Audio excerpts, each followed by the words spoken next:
안녕하세요.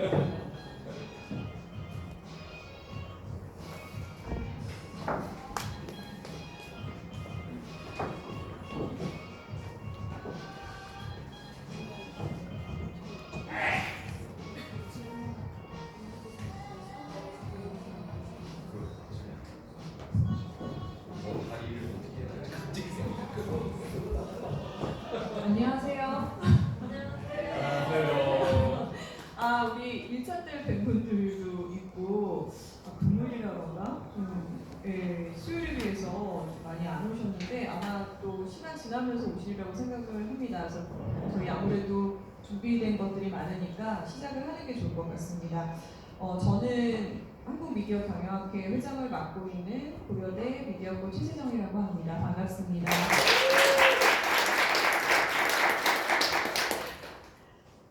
굉장히 편안하고 아늑한 분위기가 연출이 됐네요. 오늘. 미디어 경영학회 토크 콘서트 잘 아시는 분들도 있으시겠지만 잠깐만 소개를 해드리면 저희가 몇 년 전에 처음으로 시작한 포맷이어서 좀 자부심을 가지고 있습니다. 같은 학부에 있는 김성철 교수님께서 회장을 하실 때 우리가 너무 이런 산업이나 규제 이슈 등 여러 가지 이슈가 있을 때 딱딱하게 세미나나 이렇게 발제를 하는 것보다는 조금 더 편안한 분위기에서 학생들도 쉽게 이해할 수 있게 좀 풀어나가는 그런 형태의 뭔가 새로운 것을 해보자라고 논의를 해서 토크 콘서트라는 형식으로 만들었는데 그 이후에 다른 학회들에서 많이 따라 하시고 있습니다. 그래서 나름 자부심과 하지만 우리가 오리지널이라는 네, 그런 생각을 하고 있고요. 지금 보시면 이제 촬영을 하고 있는데 이제 동영상으로도 촬영을 해서 나중에 저희가 수업 자료나 학생들이 볼 수 있도록 또 그렇게 하고 있습니다. 그래서 올해는 어떤 주제를 할까 하다가 사실 그동안 여러 가지 산업에 관련된 이슈, 규제에 관련된 이슈들을 많이 했었는데 이번에는 조금 더 삶에 밀착된 이야기를 해보자. 그래서 일반 소비자들도 이해할 수 있는, 그래서 저희가 미디어를 매일 소비하고 있는데 그 미디어가 우리의 삶을 어떻게 바꾸고 있고 혹은 우리가 어떤 니즈나 또 필요에 의해서 똑같은 말이죠. 그렇게 또 미디어를 바꿔나가고 있지는 않은가? 이런 것들을 좀 근사하게 이야기를 해보자. 그래서 좀 어렵지만 이렇게 오늘 같은 경우는 호모 루덴스 이런 식으로 인간의 본질과 미디어 본질을 함께 고민하는 그런 시간을 마련을 했습니다. 오늘 두 번째 시간인데요. 여러분들 금요일 날씨도 쌀쌀하고 사실 금요일에 많이 놀러 나가셔야 되는데 하지만 오신 걸 후회하지 않으실 정도로 끝까지 여러 가지 경품도 있고 특히 오늘 정말 귀중한 분들 모셨고 재미있게 이야기를 할 수 있을 것 같아서 함께 끝까지 해주시기 바랍니다. 그럼 오늘 제가 사회자를 소개를 해드리겠습니다. 여러분들 MC하고 떠오르는 사람은 누구신가요? 아마 우리나라 최고의 MC는 유재석입니다. 네. 그쵸? 그런데 이 사진을 보시면 누가 누군지 구분이 안 가시죠? 네. 성균관대 박민수 교수님이신데 일명 학계 유재석으로 불리시고 근데 유재석이 워낙 인간성도 좋고 또 당연히 사회도 잘 보잖아요. 근데 그런 자질을 또 똑같이 가지신 분입니다. 저희 학회의 자랑스러운 부회장님이시고요. 오늘 특별히 이렇게 사회를 부탁을 드렸습니다. 실제 이모티콘도 카카오톡에서 유재석 이모티콘을 쓰십니다. 본인이 인정하십니다. 네, 궁금하시면 한번 카톡을 보내보시기 바랍니다. 저희가 전화번호를 아직 뿌리겠습니다. 그러면 박민수 교수님, 여러분들 열렬한 박수로 환영해 주시기 바랍니다. 네, 사진을 어디서 저런 사진을 좋아하셨네요. 제일 잘 나오고 네. 저 성균관대학교 경제학과에 있습니다. 박민수라고 합니다. 반갑습니다. 네, 제가 미디어경영학회 부회장을 맡고 있는데요. 우리 최세정 교수님께서 소개해 주신 대로 이 토크 콘서트가 우리 미디어경영학회의 대표 상품으로 자리를 잡고 굉장히 활발하게 그리고 굉장히 재밌는 주제로 지금까지 많이 진행이 됐습니다. 이런 좋은 행사에 사회를 맡게 돼서 영광이고요. 개인적으로 감사합니다. 오늘은 이제 두 번째 토크 콘서트입니다. 아까 회장님께서 잠깐 말씀해 주셨지만 제목이 약간 어렵습니다. 디지털 시대의 호모 루덴스라고 하는 주제고요. 이 주제를 가지고 오늘 전문가 네 분을 모시고 콘서트를 진행하려고 합니다. 우리 오늘 토론자분들 소개하기 전에 먼저 오늘 행사하고 관련돼서 좀 진행 말씀을 좀 드리겠습니다. 저희가 이제 토론을 하고 그 다음에 토론 후에 퀴즈를 하게 됩니다. 그 토론 내용을 잘 듣고 계시면 저희가 내는 퀴즈의 내용이 나옵니다. 토론을 잘 들으시고 나중에 이제 내는 퀴즈를 맞추시면 아주 좋은 경품이 있을 거고요. 그 다음에 토론을 들으시면서 중간에 질문이 있으시면 여기 나오는 그 전화번호 지금 전화를 해주세요. 그 전화번호로 질문을 문자로 보내주시면 저희가 질문을 선정해서 토론자분들한테 질문을 드릴 거고요.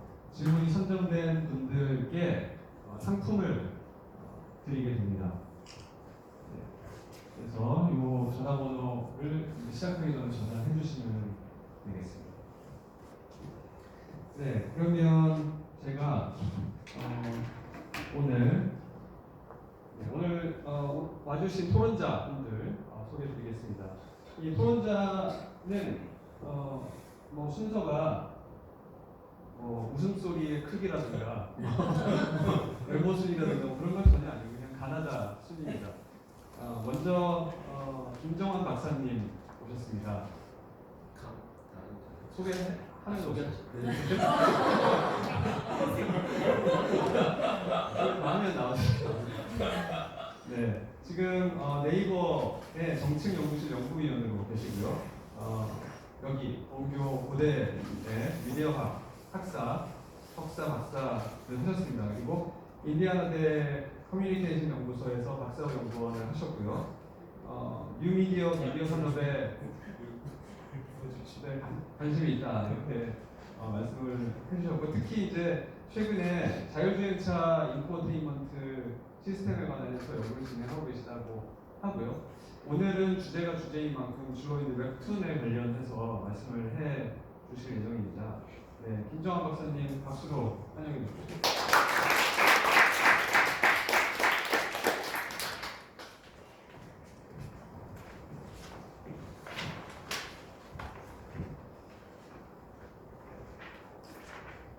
네, 다음으로 이현규 부장님입니다. 네, 이현규 부장님께서는 포항공대 산업공학과를 졸업하셨고요. SK텔레콤 뉴미디어 플랫폼 사업전략실에서 근무하셨고, 그리고 SK플래닝 사내벤처를 만드신 경력도 있으시다고 합니다. 현재 구글 비즈니스 솔루션 본부에서 인더스트리 매니저를 하고 계시고, 특히 이제 게임하고 앱을 담당하고 계시고요. 오늘도 게임 관련해서 많은 말씀을 해주실 예정입니다. 네. 이현규 부장님 박수로 환영합니다. 네, 다음으로는 최선영 교수님이십니다. 최선영 교수님께서는 이화여자대학교 신문방송학 미디어학부 학사, 석사, 박사를 하시고 졸업 후에 다수의 방송 프로그램 기획 및 연출을 하셨고 회사도 운영하신 경험이 있고, 그다음에 그래서 학계, 업계를 두루두루 잘 알고 계시고요. 그다음에 현재 방송통신심의위원회하고 SK스토어 시청자위원회 위원으로 위원회를 하고 있습니다. 안 됩니까? 그리고 그건 사실 별거가 아니라 저한테 본인 소개를 어떻게 해주셨냐면 유튜브의 자이언트 팽 TV와 워크맨의 헤비 뷰어다 이렇게 소개를 해주셨고, 저랑 굉장히 취향이 비슷하십니다. 저도 굉장히 헤비 뷰어고요. 그리고 새로운 플랫폼에서 일어나고 있는 팬덤이라든가 이용자 이런 데 관심이 많으시고 오늘 굉장히 좋은 말씀 많이 해주실 것 같습니다. 네, 최선희 교수님 박수로 환영해 주십시오.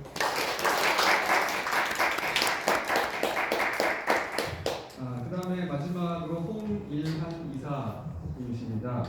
여기 CSO라고 되어 있는데 CSO는 참고로 Chief Strategy Officer라고 전략 총괄 이사이십니다. 대단하시죠? 네.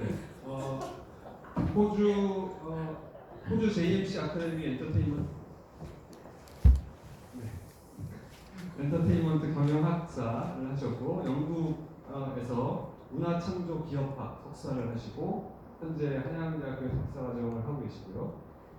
CJ ENM 콘텐츠 사업 전략팀, 그다음에 스튜디오 드래곤 사업 전략팀, 그다음에 SK텔레콤 콘텐츠 플랫폼 담당 사업 전략을 굉장히 오랫동안 하셨고 현재 와이낫 미디어에서 CSO를 하고 계십니다. 제가 아까 개인적으로도 이제 말씀드렸는데 와이낫 미디어 이름은 많이 들어봤는데 제가 콘텐츠를 본 적이 없어서 이 톡콘서트 앞두고 좀 콘텐츠를 찾아봤습니다. 재밌는 게 많더라고요. 전지적 짝사랑 시점이라고 제가 정주행을 해서 다 왔습니다. 재밌더라고요. 네, 요즘에 굉장히 소위 말해서 잘 나가는 그런 기업의 CEO를 맡고 계신 홍일환 이사님 박수로 환영해 주시기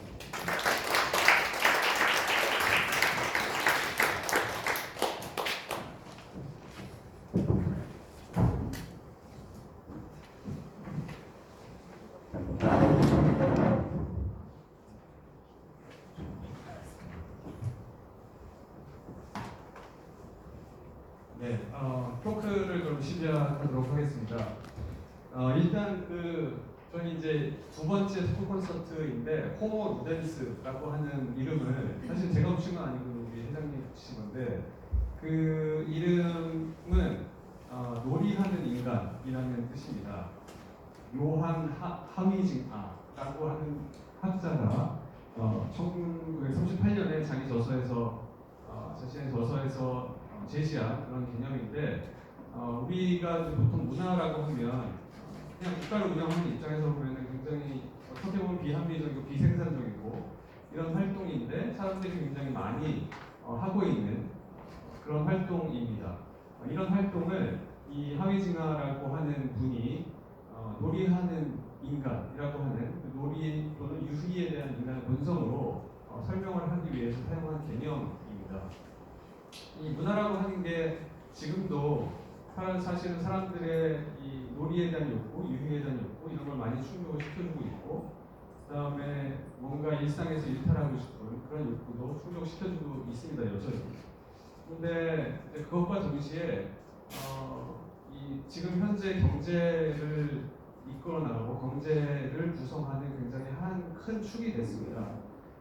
그래서 우리가 이제 엔터테인먼트 산업 또는 문화 산업이라는 것으로 이 문화 현상을 설명하기도 합니다. 제가 전공이 경제학이다 보니까 저희 토크 콘서트의 취지가 조금 이제 삶에 밀착된 디지털 또는 문화 콘텐츠의 현상 이런 걸로 토론해보자 하는 취지이긴 하지만 제 전공에 맞게 좀 주제를 이 디지털 콘텐츠의 생산, 소비, 그다음에 산업의 활성화, 그다음에 미래의 방향 이런 주제로 좀 나눠서 토론을 해보려고 합니다. 첫 번째 주제로 먼저 생산자 입장에서의 이 문화 콘텐츠에 관해서 논의해 보려고 합니다.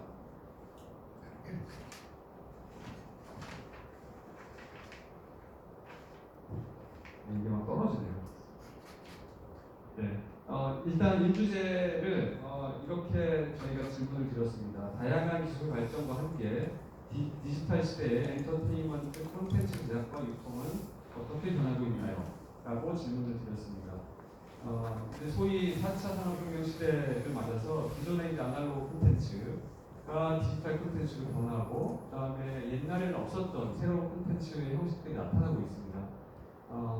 지금 이 토론자 중에 세 분이 현업의 콘텐츠를 활발하게 생산하고 있는 회사에서 근무를 하고 계시기 때문에 먼저 세 분께 각자 몸담고 있는 기업에서 생산하고 있는 대표적인 콘텐츠 사업, 그 다음에 본인이 하고 계시는 일들에 대해서 좀 소개를 해주시기를 부탁드리고요.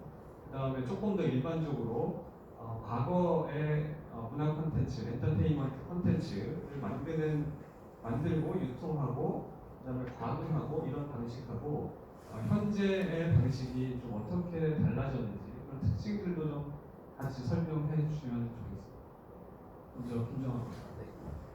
글 써야 되나? 아니 글 쓰면 너무 시끄러워서. 네. 저는 네이버에서 왔는데 오늘은 아까 사회자 선생님께서 소개해 주신 대로 웹툰 얘기를 좀 많이 들려드리려고 합니다. 그 웹툰을 많이 보시죠? 네. 네, 감사합니다. 그 우스갯소리로 요새 대치동에 웹툰 입시학원이 생겼다는 얘기를 하는데요. 그러니까 웹툰을 보는 이용자들이 많아지고, 그리고 오늘 제가 뒤에 다시 말씀드리겠지만 창작자를 꿈꾸는 친구들이 많아지면서 관련 학과들도 생기고, 거기에 이제 입학을 하기 위해서 그 입시 학원에 다니는 친구들이 많이 생기고 있다고 합니다. 그러니까 어떻게 보면 오늘은 웹툰이라는 서비스 얘기랑 또 웹툰이라는 산업 얘기를 좀 섞어서 해드리고 싶은데요.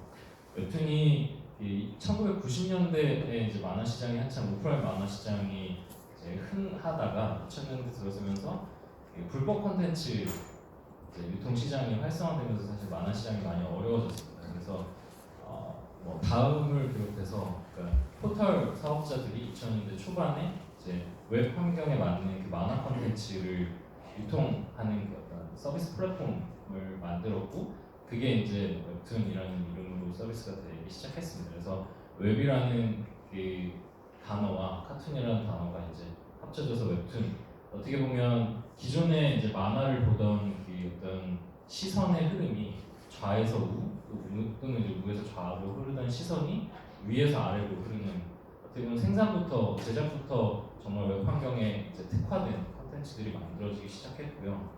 그리고 그 만들어진 이제 서비스들이 좀 사실 지금 거의 한 15년 가까이 됐죠. 15년, 20년 가까이 되고 있는데 그 사이에 하나의 업으로 성장을 하면서 굉장히 많은 그 일들이 있었습니다. 그래서 그런 얘기들은 뒤에 이제 계속 쭉 말씀을 드리겠지만 가장 최근에 이제 재미있는 것 중에 하나가 그 산업에 굉장히 다양한 이해관계자들이 참여하기 시작했다는 것도 또 하나의 큰 변화 중에 하나인 것 같습니다. 예를 들면 웹툰에 아마 여러분들 그 광고가 붙는 거를 보셨을 텐데요.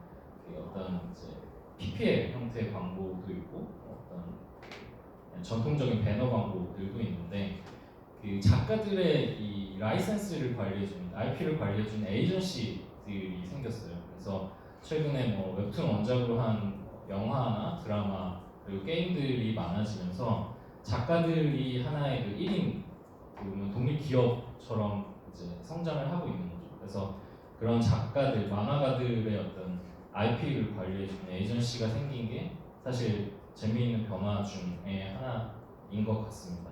그래서 하나의 그 산업으로 성장하면서 나타나는 그런 변화들, 글로벌 시장에서의 그런 얘기들은 뒤에 또 차근차근 들려드리도록 하겠습니다. 네, 감사합니다. 우익자. 네, 안녕하세요. 저는 구글의 이현규라고 합니다. 저는 구글에서 인더스트리 매니저라는 직무를 맡고 있고, 그 인더스트리라 하면 저는 특히나 이제 게임과 앱 인더스트리를 맡고 있어요. 그래서 사실은 구글 내에서도 좀 게임과 앱이라는 게 안드로이드 플랫폼에서 되게 특수한 환경이기 때문에 사실 여기 계신 박사님의 그 네이버 웹툰 같은 것을 되게 긴밀하게 일하고 있고, 유튜브 쪽도 되게 긴밀하게 일하고 있어요. 직간접적으로 많이 연결되는 분들이 나와주셔서 되게 반갑고요. 일단 저희 구글은 아시다시피 이제 플랫폼으로 보자면 구글 플레이와 유튜브라는 이제 유통 플랫폼을 소유하고 있고, 그 안에서 이제 엔터테인먼트 서비스로는 게임뿐만 아니라 이북이든 동영상 미디어 같은 것들이 다양한 이제 콘텐츠들을 제공을 하고 있는데, 오늘은 제가 이제 게임 쪽 관련해서 말씀을 드리려고 합니다. 일단 게임은 디지털 시대 이전에 당연히 그전에도 길게 존재해왔던 거고, 예를 들면 딱지치기나 윷놀이 이런 것들도 다 게임이잖아요. 그래서 길게 존재해왔던 것들이지만 디지털 시대가 도래하면서 특히나 이제 그 스마트폰 시대가 오면서 이 환경의 밸류 체인이 정말 급속도로 변화했다고 볼 수가 있겠습니다. 밸류 체인을 크게 보자면 생산을 먼저 하고 그 다음에 유통을 하고 소비를 한 단계를 본다면은 생산적인 측면에서 보자면 일단 스마트폰의 앱스토어 구글 플레이에서 안드로이드에서는 구글 플레이죠. 구글 플레이라는 그 앱스토어 안에서 이제 이제 오픈마켓 환경이 열린 게 굉장히 큰 이제 환경 변화를 촉발을 했는데요. 뭐 오픈마켓이다 보니까 예전에는 대형 게임사가 어느 정도 배급사를 통해서 배급할 수 있었지만 이제는 이제 작은 인디 게임사들도 좀 더 글로벌 시장에 도전할 수 있게 되면서 어떤 소형 이제 게임사들도 충분히 도전할 수 있는 영역이 된 게 좀 큰 변화이고, 반면에 이제 글로벌 시장으로의 진출이 되게 쉬워졌기 때문에 이제 대형 게임사 간의 경쟁도 글로벌 경쟁도 굉장히 심화된 것이 또 제작 측면에서 굉장히 중요한 변화라고 볼 수가 있겠습니다. 유통 측면에서도 굉장히 큰 변화가 있었는데, 사실 제가 이제 SK텔레콤을 처음 들어갔을 때는 스마트폰이라는 게 나오기 전이었어요, 한국에. 그때는 사실 이제 SK텔레콤 같은 통신 사업자가 사실 스티브 잡스가 할 수 있었던 일을 할 수 있던 거의 유일한 위치의 회사였거든요. 그래서 그때는 이제 왑이라는 업계에서 왑이라고 부르는 환경에, 그때 네이트라고 소비자들한테 불렀을 텐데, 네이트 같은 환경을 통해서 게임을 배급하는 유일한 출구 그 어떤 통로가 네이트다 보니까 이제 굉장히 강력한 권한을 쥐고 있었죠, 통신사에서. 근데 이제 스마트폰이 나오고 앱스토어가 나오면서 그러한 권한의 대부분을 이제 사실 통신사가 좀 어느 정도 좀 잃어버리게 되는 계기가 됐고, 사실은 그래서 이제 제가 텔레콤에서 구글로 이직한 계기도 그게 하나가 될 수 있었던 것 같습니다. 마지막으로 이제 소비하는 입장에서는 예전에는 PC 시대였기 때문에 좀 더 그 고정된 자리에 앉아서 긴 시간 동안 플레이했지만, 스마트폰 시대가 되면서 이제 언제 어디서나 뭐 화장실에서도 즐길 수 있는 그런 시대가 왔고, 그 결제 측면에서도 과금 측면에서도 예전에는 이제 그 과금 자체가 어려웠잖아요, PC 시대는. 그러다 보니까 가게에 가서 돈을 주고 패키지나 CD를 사는 형태의 구매가 이루어졌다면, 지금 이제 인터넷으로 스마트폰이나 이렇게 연결되니까 이제 다운로드는 무료로 하고 다만 필요할 때 아이템을 과금하는 구조로 바뀌게 된다고 볼 수가 있겠습니다. 네, 감사합니다. 다음으로 네, 안녕하세요. 와이남 미디어 홍민아입니다. 네, 저희는 소위 웹드라마라고 표현이 되는 잘 들리시죠? 네, 웹드라마로 표현이 되는 쇼폼 콘텐츠를 만드는 회사고요. 10분에서 이제는 한 25분 정도까지 길이 사이에 드라마 콘텐츠 그리고 예능 콘텐츠를 많이 만들고 있습니다. 저희 최신 작품 이름이 연애미수라는 작품이거든요. 그러니까 범죄할 때도 뭐뭐 미수에 그치다라는 표현을 하지 않습니까? 연애를 하고 싶은데 미수에 그치는 친구들의 이야기예요. 이게 아까 교수님께서 보셨다고 해주신 전지적 짝사랑 시점의 스피노프 작품이고, 저희가 이번에 좀 용기 있는 실험을 하나 했습니다. 연애미수로. 3개 플랫폼에서 본방송, 본 콘텐츠를 다 공개해보는 실험이었어요. 그 중에 이제 2개사에서 와주셨는데요. 브이라이브에서 가장 먼저 공개를 하고요. 네이버에서. 그리고 당연히 이제 유튜브가 이제 저희 메인 채널이니까 구글에 속한 유튜브가 저희의 채널이고, 그 중간에 MBC가 본방송을 해줍니다. MBC 분을 못 모셨네요, 오늘은. 네. 그런 과감한 실험을 도전을 해보고 있는데요. 그 말은 즉 비단 웹드라마라고 해서 웹에서만 소비되는 콘텐츠라기보다는, 자꾸 좀 끊기는데 마이크를 좀 바꾸겠습니다.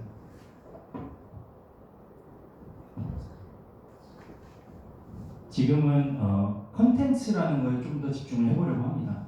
그래서 기술은 늘 변화하고 기술의 극적인 변화에 따라서 사용자의 환경이나 생활 습관도 변하기 마련인데요. 오늘 말씀해 주실 주제 유희의 인간, 즉 유희를 추구하는 인간의 본성이란 변하지 않는다고 생각하거든요. 특히 이제 등따숩고 배부른 이 대한민국의 환경에서는 더더욱 정신적 즐거움과 가치를 추구하게 되지 않겠습니까? 그래서 그 유희의 어떤 본질적인 즐거움을 어떻게 전달할 것이냐, 즉 기술과 플랫폼이 촉발한 그런 유저의 사용 환경, 그 변화를 어떻게 콘텐츠 제작사들이 배우고 익혀서 그들이 편안해하는 방식으로 콘텐츠를 제공할 것이냐에 저희는 이제 관심이 있고요. 또 배우려고 노력하고 있지만 늘 어려운 부분인 것 같습니다. 그 부분에 오늘은 생산자 입장에서 특히 좀 집중해서 말씀드리도록 하겠습니다. 네, 감사합니다. 네, 잠깐 네, 말씀해 주시죠. 질문을 굉장히 어렵게 미리 보내셨었는데 편안하게 얘기하신 거를 저도 짤막하게 말씀드리자면, 저는 어떻게 보면 소비자의 입장이고 유저의 입장이고 뷰어의 입장일 수도 있는데 게임 얘기를 하시니까 저는 최근에 이제 브롤스타즈라고 하는 게임을 모바일로 하고 있어요. 그런데 과거에 제가 어릴 때 패크맨이라는 조그마한 컴퓨터랑 인베이더라는 초등학교 때가 제가 그 게임을 했었거든요. 아 그걸 하는 기분이 너무 들더라고요. 모바일로 이 게임을 하니까. 근데 물론 말렙을 향해서 가려고 하면 과금도 많이 해야 되고 아이템도 많이 사야 돼서 시간이 많이 걸리는데 저는 절대 원칙이 딱 돈 주고 사지 않는다. 그러니까 게임사나 플랫폼이나 퍼블리셔 입장에서는 굉장히 좋지 않은 유저 중에 한 명인데 나름의 즐기는 방식이 있다고 생각해요.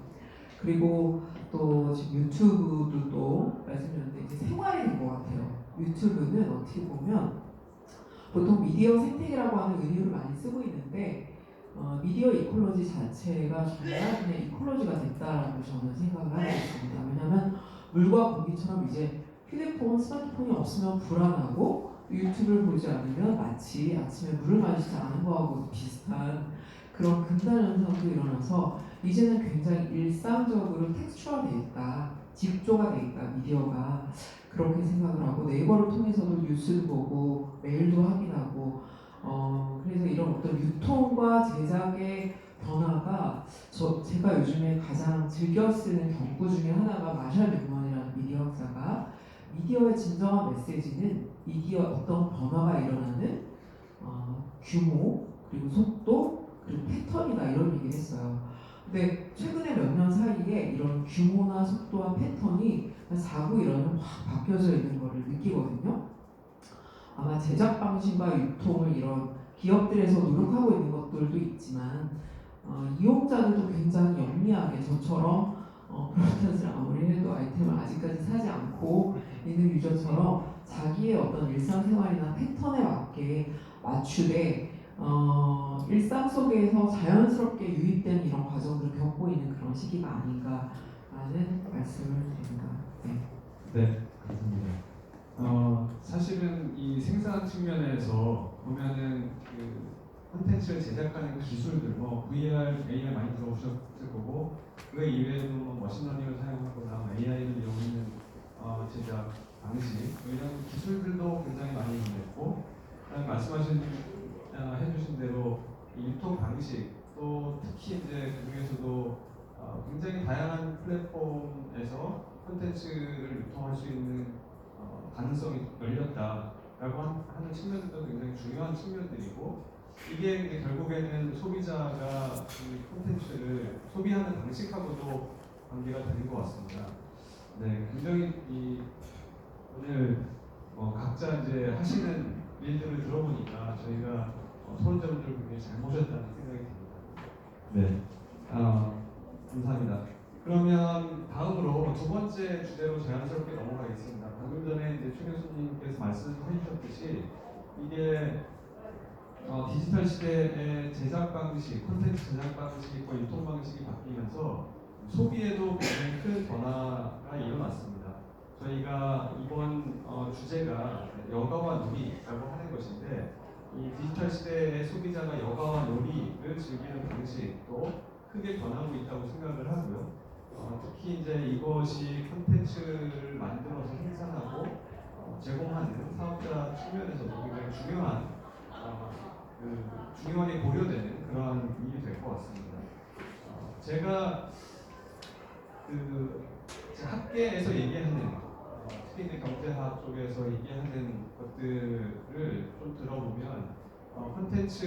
디지털 콘텐츠 산업에서 도대체 이 소비 패턴이 어떻게 변하고 있는지를 정확하게 모르겠다. 왜냐하면 한쪽으로 보면은 굉장히 인기를 얻는 콘텐츠 쪽에 이 수요가 쏠려서 집중화되는 그런 현상이 나타나는 것 같기도 하고 또 반대로 여러 가지 그 플랫폼의 채널을 통해서 굉장히 작고 우리가 소위 말해서 니치 마켓이라고 하는 굉장히 작은 규모의 소비자들을 대상으로 한 콘텐츠들도 다양하게 계속 생산이 되고 있는 게 굉장히 나타나거든요. 그리고 거기에 따라서 콘텐츠 내용도 굉장히 다양해지고 굉장히 진지하고 뭔가 그 사회의 문제를 해결하려고 하는 그런 내용의 진지한 콘텐츠들을 많이 나타나는 반면에 또 굉장히 짧고 즉흥적인 어떤 효용을 추구하는 그런 콘텐츠도 많이 나타나고 있는 것 같습니다. 그래서 굉장히 다양한 모습들이 여러 가지로 나타나고 있는데 이 업계에 계신 전문가들, 그다음에 교수님께서는 현재 시대에 소비자가 여가와 놀이를 즐기는 방식이 과거와 어떻게 달라졌고 현재 어떤 특징을 가지고 있는지 설명을 부탁드리겠습니다. 순서는 아까 그대로 하겠습니다. 네. 마이크 주셔도 먼저. 네. 네이버 웹툰이 요일별로 이제 웹툰을 볼 수 있게 되어 있습니다. 그래서 처음에 그 웹툰 컨텐츠를 이제 어떻게 보면 시간표를 짤 때 이제 이 요일별로 구조를 갖추고 그 안에서 이제 어떤 장르들이 들어가야 될지를 처음에 디자인을 했는데 네이버 웹툰이 그 매일 웹툰이 몇 시에 업로드되는지 아시나요? 네, 11시에 업로드가 됩니다. 그래서 원래는 이제 그 12시 00시가 되면 이제 내일 요일의 작품들이 업로드가 됐는데 그 우스갯소리로 이제 학부모님들의 컴플레인이 너무 많았습니다. 그 이제 우리 아이들이 안 자고 12시까지 웹툰 업로드되는 걸 기다린다고. 그래서 네이버는 11시에 작품이 업로드가 되고 다음 웹툰 같은 경우 최근에 이제 시간이 변동돼서 10시에 작품이 업로드가 되고 있습니다. 그래서 저희 그냥 내부 데이터로 그러니까 웹툰을 보는 그 패턴들을 보면 아무래도 이제 영상만큼은 아니지만 이미지가 많다 보니까 주로 이제 와이파이 환경에서 이 웹툰을 소비하는 패턴들이 좀 보입니다. 예를 들면 집에서 저녁에 웹툰을 보는 비중이 굉장히 많고 그 다음에 이제 이동 중에 웹툰을 보는 이용자들이 많습니다. 그리고 지금 절반 이상이 20대 이용자고 30대, 10대 이런 순으로 지금 이용자 비중이 구성되어 있습니다. 그래서 이 이동 중에 이제 웹툰 보는 어떤 그런 패턴들을 얘기를 하면서 네이버 웹툰 대표가 이제 김중구라는 대표인데 제가 예전에 이제 김중구 대표 인터뷰를 하면서 그런 얘기를 들었는데 자기가 가장 뿌듯했을 때가 자기 지인들이 만화를 지하철에서 볼 수 있게 해줘서 너무 고맙다는 얘기를 했다고 해요. 그러니까 만화라는 컨텐츠가 예전에는 뭔가 이렇게 좀 숨어서 보는 약간 B급 컨텐츠처럼 인식되던 시기가 있었잖아요. 근데 지금은 저도 이렇게 지하철 타고 다니면서 보면 출근길에 뉴스를 보는 사람들 아니면 웹툰을 보는 사람들이라고 할 좀 물론 영상을 보는 사람들도 최근에는 많은 것 같은데 그래서 그런 어떤 좀 이용 행태들 패턴들이 나타나고 있는 것 같아요. 그래서 사실 네이버 웹툰이 어떻게 성장을 했고 어떻게 성공을 했는지에 대해서 궁금해하시는 분들이 많은데 저는 이제 대표 팩터가 좀 컸던 것 같아요. 물론 다른 여러 가지 팩터들이 있지만 되게 정말 덕후 한 명이 산업을 키운 부분도 없지 않다고 생각을 하는데 예를 들면 김준우 대표가 원래 개발자 출신으로 네이버에 입사를 했습니다. 근데 이제 저희가 후발주자로 만화 서비스를 시작을 했는데 너 만화 좋아한다면서 한번 시작해봐 이렇게 해서 이제 만화 서비스를 시작을 했는데 김준우 대표 같은 경우에는 이제 어렸을 때부터 만화책 사 모았는데 그게 한 8,000권 정도 소장을 하고 있다고 해요. 그래서 하나의 만화 이 컨텐츠를 살 때 항상 세 지를 이제 사는데 하나는 안 뜯고 소장하는 용, 그리고 한 이제 세트는 내가 보는 용, 그리고 하나는 이제 친구들 빌려주는 용. 그래서 그 정도로 그 만화 컨텐츠에 대한 열정이 있는 분이 사실 이렇게 만화 시장, 만화 이 소비 패턴들을 다 이제 바꿨다라고 생각이 들어요. 그래서 그런 어떤 좀 패턴들이 나타나고 있는 것 같습니다. 그리고 또 하나는 이제 조금 결이 맞으면서도 좀 다를 수 있지만 사실 이제 이용자들이 어떤 변화하는 니즈는 이제 작가들이 그걸 캐치해서 컨텐츠에 담아내고 플랫폼 사업자는 그런 컨텐츠들이 잘 이용자들에게 디스플레이 될 수 있게 사실 이제 어떻게 노출을 시키는지 노력을 하고 있는데요. 최근에는 그런 이용자들의 인게이지먼트가 그러니까 헤비 유저가 있지만 한편으로는 그게 연동되거나 그에 맞춰서 사실 창작자들이 또 늘어나고 있는 것도 사실 저는 소비 맥락의 또 연장선상에 있다고 봐요. 그래서 어떤 이용자와 창작자의 경계가 허물어지고 있는 그게 뭐 이제 유튜브에서도 마찬가지로 그런 나타나고 있지만 그런 이제 창작자들이 또 이용을 하면서 내가 하나의 그 창작 활동을 할 수 있는 플랫폼이 되어가고 있다는 거 그것도 또 중요한 어떤 변화 중에 하나라고 생각합니다. 네. 게임 쪽에서는 좀 짧게만 말씀을 드리면 제 생각에 게임의 본질이 뭐냐라고 그러면 저는 경쟁과 역할인 것 같아요. 그래서 게임이라는 건 결국에는 남을 이겨야 제맛인 거거든요. 그래서 거기서 재미를 느끼는 거고 내가 어떤 역할을 뭐 옛날 같은 경우는 의사놀이 나오고 이런 것들이 있겠지만 어떤 내가 게임 내에서 특정 역할을 잘 수행했을 때 굉장히 뿌듯함을 느끼게 되기 마련인데 사실 기술의 발전에 따라서 이런 부분들이 훨씬 더 강화되고 경쟁심이 좀 촉발이 될 것 같아요. 예전 같은 경우는 내가 우리 동네에서 바둑 제일 잘 둬라고 하면 그게 다였거든요. 근데 이제는 내가 브롤스타즈 한국 서버 1위, 전 세계 서버 1위를 달성하기 위해서 미친 듯이 과금을 하는 그런 시대가 온 거죠. 그러니까 어떻게 보면 그런 측면에서 볼 때 경쟁이라는 거 혹은 친구들과의 협력이라는 거를 시간과 공간에 상관없이 더 다양하게 할 수 있는 게 되게 기술의 발전으로 인해 이루어진 점인 것 같고 또 역할이라는 측면에서도 역할이 과거에는 할 수 있는 것들이 되게 제한적이었는데 이제 게임에서도 뭐 탱커, 힐러, 뭐 원딜 뭐 되게 많잖아요. 할 수 있는 분들이 그러니까 그런 것들이 역할들도 되게 세밀하게 조정할 수 있는 것들이 생기면서 굉장히 기술의 발전이 어떤 게임의 발전에 밀접한 연관이 있었던 것 같습니다. 네, 감사합니다. 이 질문은 저한테 먼저 하셨는데 어쨌든 지금 네이버 우리 김정학 쌤 말씀 들어보니까 제가 PD로 생활했을 2000년대 초반에 강풀 씨나 강부아 씨나 메가쇼키 같은 만화가들을 취재하러 다닌 적이 있어요. 그때만 하더라도 만화가 웹툰이 막 시작됐을 때고 무료였고 어떻게 페이지당 어떻게 과금이 될지를 막 정책을 정할 때였었는데 지금 뭐 미국 법인까지 생길 정도로 커진 이유는 제가 봤을 때 미국은 굉장히 클래시파이드된 코믹북이 주류잖아요. 이렇게 스크롤링 해서 하는 그 반복적인 포맷도 굉장히 이용자들한테 소구력이 높았었던 것 같다라는 생각이 들면서 저는 사실 여기 초대를 받으면서 놀이와 영화란 무엇인가라고 질문을 던져봤어요. 뭔 거 같으세요? 놀이와 영화의 반대. 그러면 반대는 무엇일까요? 네, 맞습니다. 1위라고 대부분 얘기하시거든요. 근데 제가 여기 오려고 제 전공이 아니라서 놀이 심리학자인 브라이언 서던 스미스가 이런 말을 했더라고요. 이 놀이와 영화의 반대는 우울감이다, 우울합니다라고 얘기했어요. 그러니까 임상학적으로 우울함을 겪는 사람은 비관적인 무능력감과 신체적인 활동 부족을 겪는다는 거예요. 결코 일과 이 여가와 놀이의 반대가 일이 아니라 우울함이라는 거죠.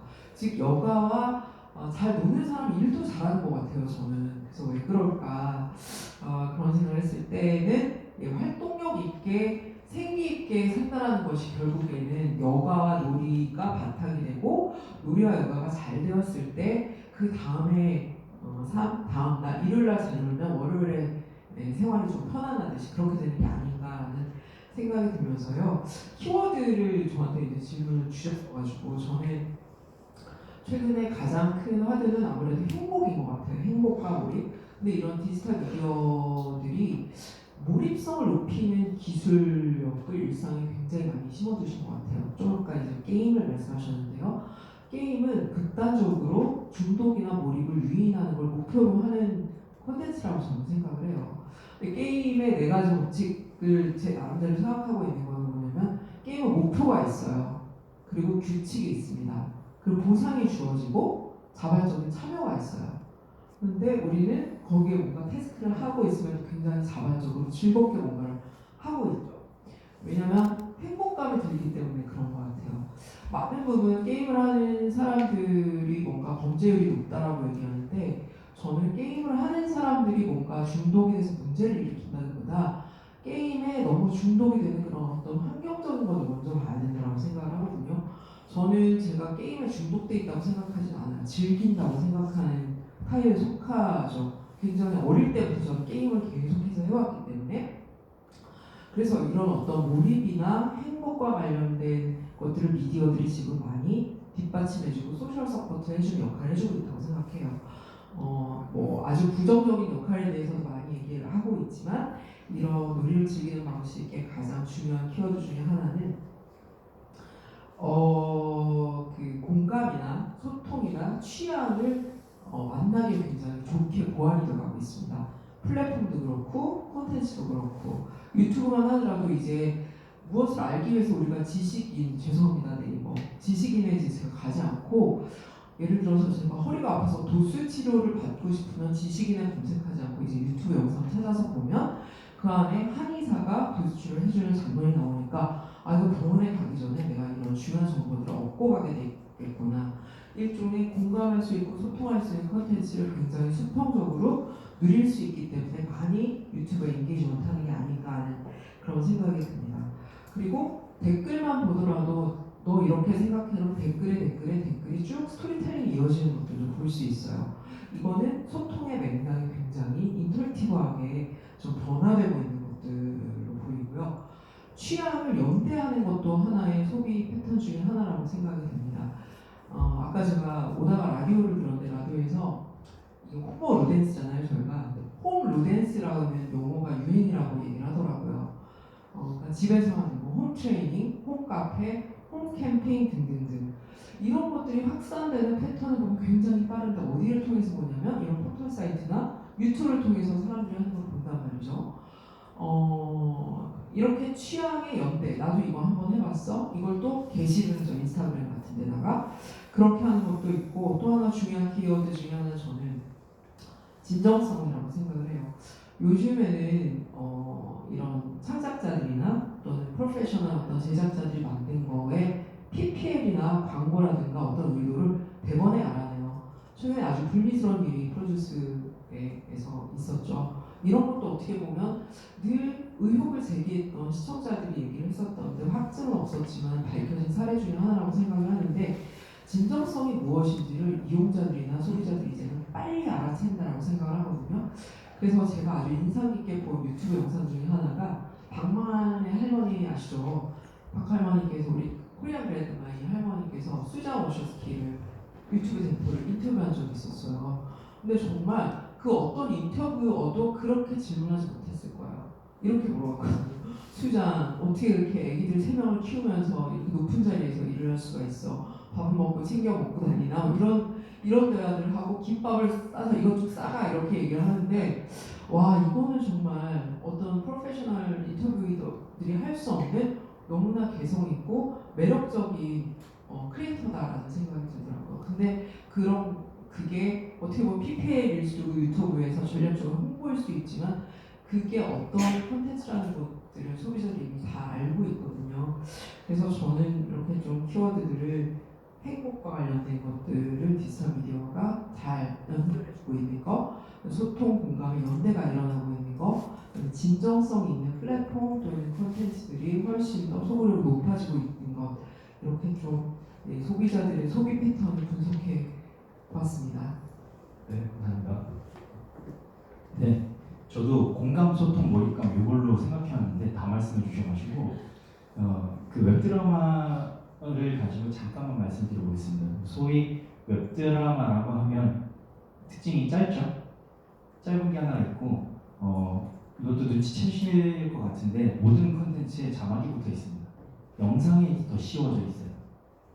자, 짧은 건 일단 몰입할 시간이 좀 부족하죠. 혹시 여기 계신 분들 중에 폰 쓰시면서 손가락 10분 동안 화면만 쳐다보고 봉인하라고 하면 괴롭지 않을 분 계시겠습니까?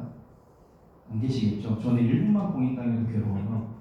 그런데 이 상황에서 60분, 120분 되는 컨텐츠를 모바일로 시청을 하게 된다라고 하면 좀 불편할 것 같아요. 들고 있는데도 아프고 엄지손가락으로 딴짓하고 싶은데 못하게 되고 그렇기 때문에 좀 짧게 그리고 빠른 시간 안에 몰입할 수 있는 컨텐츠를 생각하다 보니까 서사를 빠르게 쳐나가는 그리고 캐릭터의 진행이나 전개도 빠르게 쳐나가는 웹드라마라는 장르가 대두됐다고 생각이 들고요.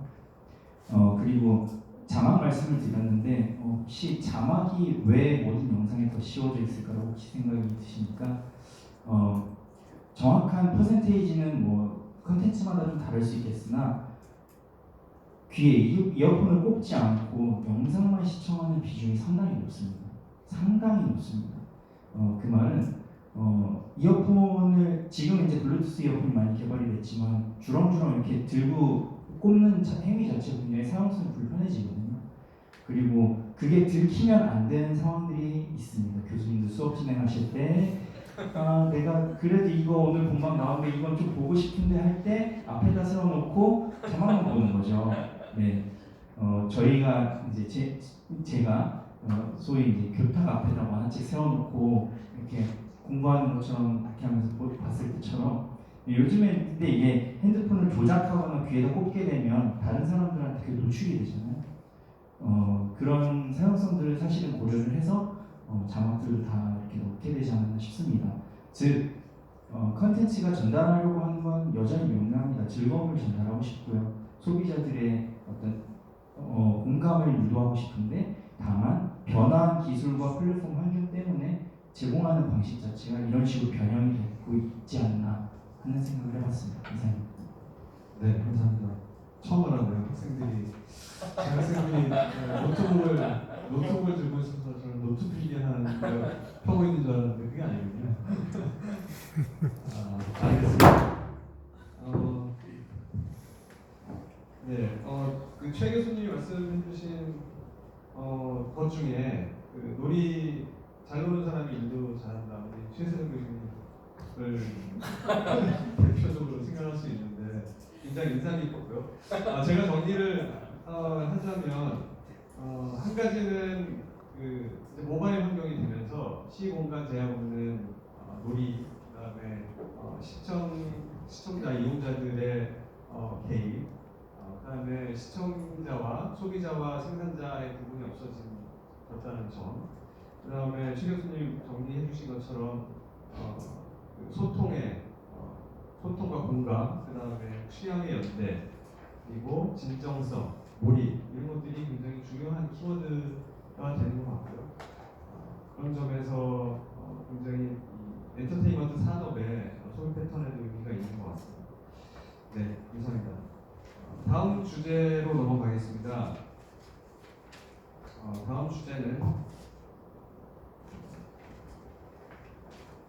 다음 주제는 엔터테인먼트 산업의 글로벌화로 잡았습니다. 여러분들 잘 아시겠지만 우리 한류가 해외로 많이 진출을 하고 있습니다. 그래서 이제 특히 이제 뭐 BTS나 이런 거에 대해서 우리가 열광을 하고 있는데 우리나라의 엔터테인먼트 콘텐츠가 해외 진출을 하는 동시에 해외 사업자들도 우리나라에 진출해서 여러 영역에 점유율을 올리고 있습니다. 그래서 사실은 이 경쟁이라고 하는 게 엔터테인먼트 산업의 경쟁이라고 하는 게 굉장히 글로벌화되고 있다라고 하는 현상을 볼 수가 있는데요. 이런 점에서 각 업계에 눈 닦고 계신 분들께서는 이 글로벌화라고 하는 게 기업과 소비자에게 어떤 의미가 있다고 생각하시는지 말씀해 주시기 바랍니다. 순서를 이번에는 평등하게 이번에 네, 이분님 먼저. 사회 굉장히 잘 보시네. 예상치 못했네요. 네, 일단 글로벌화라는 측면에 있어서 먼저 말씀드리면 일단 게임 쪽에서는 글로벌화의 가장 큰 아무래도 키 드라이버는 당연히 구글 플레이 앱스토어인 것 같아요.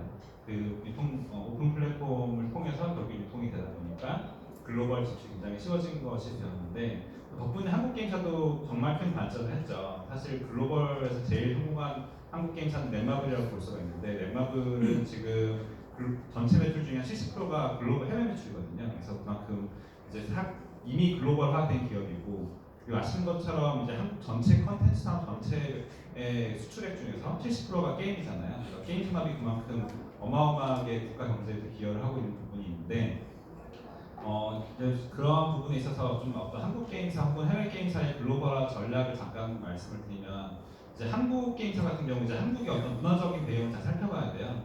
한국은 되게 땅덩어리가 좁잖아요. 이 좁은 데서 어릴 때부터 입시 경쟁 엄청 치열하고 내 옆에 있는 짝꿍을 이겨야 되고 그런 것들이 되게 강하다 보니까 결국에는 게임 자체도 되게 경쟁 요소를 굉장히 많이 자극하는 것들, 그러다 보니까 MMORPG 같은 그런 장르가 굉장히 많이 인기가 되었고, 또 다른 측면에서 보자면 되게 한국이 땅덩어리 좁으니까 과거 2000년대 초반 IT 버블 시대도 굉장히 인터넷이 빨랐잖아요, 한국이. 그래서 그러다 보니까 온라인 게임 시장도 사실 글로벌 시장에서 굉장히 선두주자 자리에 있었거든요. 그래서 굉장히 그런 PC를 활용한 고퀄리티 게임을 잘 많이 개발해왔죠. 그런 배경들이 있다 보니 이제 모바일 시대에서도 굉장히 고퀄리티 게임, MMORPG 게임 이런 것들을 개발하는데 되게 한국 게임사는 주력하고 있는 상황이고요. 근데 반면 이제 중국이나 러시아 게임사 같은 경우는 좀 되게 달라요. 그쪽 같은 경우는 이제 중저 퀄리티 게임이더라도 스트레스를 확 해소할 수 있는 게임, 그래서 그런 게임들을 빠르게 개발하는데 굉장히 저렴한 가격에 만드는 거에 중점을 두고 있고, 일본 같은 경우는 이제 아무래도 애니 강국이잖아요. 그래서 IP 기반한 게임이 되게 많아요. 뭐 페이트 그랜드 오더나 아니면 드래곤볼이나 슬램덩크 이런 것들이 많이 하고 있고, 그 다음에 이제 미국이나 유럽 같은 경우는 사실 슈퍼셀을 빼고는 좀 많이 헤매고 있어요. 그런 건 좀 안타까운 부분인데, 근데 사실 이게 되게 중요한 이유가 뭐냐면 이제 한국 게임사의 입장에서는 그런 게임들을 많이 만드는데, 아직 해외 모바일 게이머 입장에서는 모바일 게임은 아직은 화장실에서 뭐 일 보면서 이제 스트레스 해소하는 게임 같은 약간 그 정도의 인식이 되게 강하거든요. 한국 게이머 같은 경우는 모바일 게임 하면 고퀄리티 대장 뭐 이런 걸 되게 요구하는데, 니즈가 되게 많이 다르다 보니까 한국 게임사가 되게 해외에 나가 성공하기 힘든 부분이 있어요. 실제로 디바이스 사양도 한국이 훨씬 되게 고사양인데 해외에 낮다 보니까 한국에서 열심히 만든 게임을 해외에서 만들 수가 할 수가 없거든요. 고퀄리티 게임이라도. 그래서 이제 그런 부분이 한국 게임사한테 되게 어려운 부분이고, 반면에 이제 그런 측면에서 볼 때 중국이나 러시아 게임사가 정말 어마어마하게 치고 들어오고 있어요.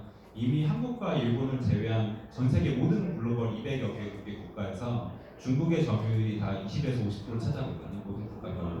그러니까 어마어마하게 중국 게임사가 시장을 먹고 있다고 해도 과언이 아닌 수준이고, 그렇게 어마어마하게 성장을 해서 돈을 이제 벌어들이다 보니 이제 남은 중국 게임사 입장에서 남는 데가 한국이나 일본밖에 없잖아요. 그래서 그 벌어들인 돈을 다 한국에 쏟아붓고 있어요, 지금. 그래서 지금 예를 들면 뭐 넷마블이나 SM 같이 정말 큰 회사의 최고급 게임들 런칭하는 마케팅 비용이 뭐 한 달 비용이 있다라고 하면은 그 비용만큼을 중국 게임사 하루 만에 다 써요. 거의 30배, 40배 예산을 쓰고 있는 거예요, 그런 식으로. 그래서 지금 사실 올 상반기만 하더라도 구글 플레이 그 탑10 매출 랭킹에서 중국 게임사가 하나도 없었거든요. 근데 지금 어제자 기준으로 보면 탑10 안에 3개가 들어가 있어요. 그러니까 지금 굉장히 빠른 속도로 진격을 하고 있는 상황이고, 제 생각에는 이제 결국에 글로벌화가 되게 심화되고 있는 상황이라서 어떻게 보면은 되게 규모의 경제 측면에서 되게 좀 성공하지 못하는 도태되는 상황이 되고 있는데, 그러면서 볼 때 2020년 내년이 한국 게임사 입장에서는 되게 게임 시장을 아예 내줄 수 있는 분수령이 될 수 있는 좀 중요한 한 해가 되지 않을까라고 전 개인적으로 생각을 하고 있습니다. 네, 감사합니다. 지금 게임 얘기를 하니까 또 게임 며칠 전에 룰센스에서 페이커가 지는 걸 보고 제가 엄청 충격받았는데, 네, 또 전망까지 닳지 않다니까 더 충격적이기도 하네요. 사실 우리나라 e스포츠 발명국인데 플레이는 정말 플레이나 게임 개발도 굉장히 잘하는데 멍 때리고 있다가 저는 사실 6월달에 웸블리 BTS 콘서트를 다녀왔습니다. 네, 몰래 그걸 보러 왔어요. 아무 일도 아니고 그냥 정말 그걸 보러 간 이유가, 저는 BTS를 2016년도 말부터 이제 팬질이라고 하죠. 팬질을 하기 시작해가지고 입덕을 하게 됐는데, BTS는 해외에서부터 먼저 유명해진 걸로 생각도 있었지만, 그럴 때 가장 크게 그 역할을 했던 게 트위터에 번역계라고 있어요. 번역계. 이 개모임할 때 개를 많이 쓰는데요. 이 노래 가사나 또는 이들이 던지는 메시지 같은 것들을 번역해서 트위터로 계속 올려줍니다. 거의 전 세계의 모든 언어들이 다 번역이 올라와요. 그 멤버들이 트윗을 하나 날리면 그게 거의 1, 2분 안에 번역돼서 올라옵니다. 그래서 그런 이유였는지 몰라도 트위터가 재작년 말부터 부활했죠. 하는 데서. 그래서 1등 공식이 BTS하고 트럼프라는 소리 있을 정도로 이 이용자들이 실시간에 기반한 어떤 팬덤 활동들이 상당히 많아졌어요. 그리고 이게 글로벌리하게 규모와 속도 면에서 순식간에 일어나는 현상이 일어나거든요. 아마 유튜브에도 그런 데이터가 많이 있을 텐데 저는 이제 유튜브 볼 때도 제가 보고 싶어하는 아까 자이언트 팬 TV 말씀하셨는데 구독을 누르면 알람 신청할 수 있잖아요. 알람이 뜨면 그것만 보게 됩니다. 그래서 아까 박 선생님하고도 이제 말씀하시다가 유튜브가 계속 중독적으로 이어서 추천해주가 계속 보게 된다라고 말씀하시는데 오히려 저는 유튜브를 구독과 알람을 통해서 선택적으로 보게 됐고 계획 시청을 하게 된 거예요. 내가 보고 싶은 것만 보게 된다라고 하는 거. 근데 이 시청이 전 세계적으로 글로벌하게 일어나요. 저만 보는 게 아니라 그러니까 펭수 제외하고 BTS 같은 경우 그 방방 TV 같은 경우 그리고 브이라이브 네이버 브이라이브도 굉장히 좋은 발명품이라고 저는 생각하는데 브이라이브에서 BTS가 달려라 방탄이라고 하는 그 시리즈물이 있어요. 그러니까 그 무한도전 같은 컨셉입니다. 그걸 라이브로 하는 순간에는 전 세계인들이 모여서 다 좋아요를 하트를 누르고 있고 몇 억 개 달성, 3억 개 같은 게 실시간으로 달성되거나 그 중국어, 에스파뇰, 영어 지원이 그 정도 되고 있나요? 더 다른 언어는 놀라운 거 잘 못 봤어요. 이 사우디아라비아 같은 거는 못 봤는데 거의 실시간으로 다 동접해가지고 보는 현상들이 일어납니다. 그래서 소비자한테는 이게 어떠한 의미일까 생각하면 저는 편의성이 더 높아졌다라고 볼 수 있고요. 제가 볼 수 있는 것들을 바로바로 타겟팅해서 볼 수 있게 된 환경은 좋은데 말씀드린 것 마찬가지로 어떤 긍정적인 면 외에 부정적인 면에는 너무 계속해서 보게 되는 것들이 이제 많아지는 총량이 늘어났을 때 다른 일상생활을 했을 때 조금 어려움이 있을 수 있다. 그러니까 중독이라는 차원이 아니라 이 봐야 되는 것들의 총량이 넘어서는 것들 그런 거에 있어서 제 스스로도 조금 생각하고 있는 것 같습니다. 네, 감사합니다. 네, 이어서 말씀드리겠습니다. 네. 마이크가 저만 좋아하는 것 같네요. 죄송합니다.